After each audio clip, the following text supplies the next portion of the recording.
রাত 1টা বাজে, গলা পর্যন্ত মদ খেয়ে রাস্তায় ব্যাটকায় পড়ে আছে। হ্যালো গাইস, আসসালামু আলাইকুম। আশা করি সবাই ভালো আছেন।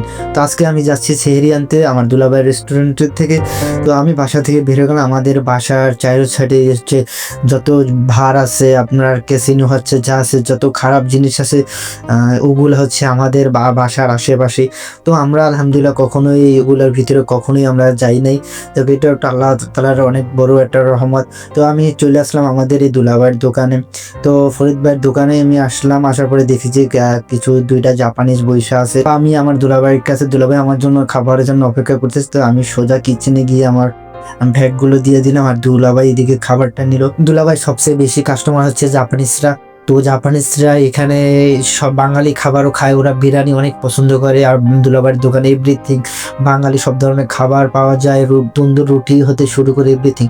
তো আমিও খাবার সব কিছু আমার গুছিয়ে নিলাম। আমি খাবার নিয়ে আবার আমি বাসার দিকে বের হয়ে গেলাম। আর দুলাভাইয়ের দোকানটা আলহামদুলিল্লাহ অনেক ভালো বেচা কিনা হয়। আর এগুলো জাপানে আছে। আমি কিছুক্ষণ আসতাম রাস্তা দিয়ে হাঁটতে হাঁটতে, আমি রাস্তা দিকে আইসা দেখি যে আল্লাহ ও মদ খাইয়া রাত 1টা বাজে ব্যাটকা স্যাটকায় পইরা রয়েছে। আর আমার দিকে খুবই হাসি পাইতেছে যে কি যে একটা অবস্থা রোজার দিনে।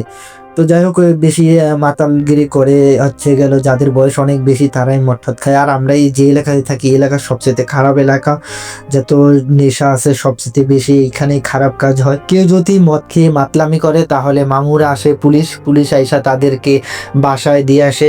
তো আমি অনেক সময় আমি দেখি যে খাবার আনতে যায় দুলাভাইয়ের রেস্টুরেন্টে, এখানে যারা মদ খায় গলা পর্যন্তই খায়, কমায় আর খায় না। এটা হচ্ছে সিনকোয়া স্টেশনটা অনেক সুন্দর, এখানে অনেক ভিড় থাকে। আপনাদের সবার দাওয়াত রইল, যারা জাপানে ঘুরতে আসবেন তারা অবশ্যই আমার দুলাভাই রেস্টুরেন্টে আসবেন। এখানে বাঙালি সব ধরনেরই খাবার পাওয়া যায়, আর তার রেস্টুরেন্টের খাবারের মানও অনেক ভালো। আমি যে এলাকায় থাকি এটা হচ্ছে রাতের শহর, এখানে রাতে যত জামজমক সবকিছু রাতেই। আবার দেখা হবে নতুন কোনো ভিডিওতে। তো সবাই পেজটি ফলো করবেন, লাইক করবেন, শেয়ার করবেন, আর পাশে থাকবেন আশা করি।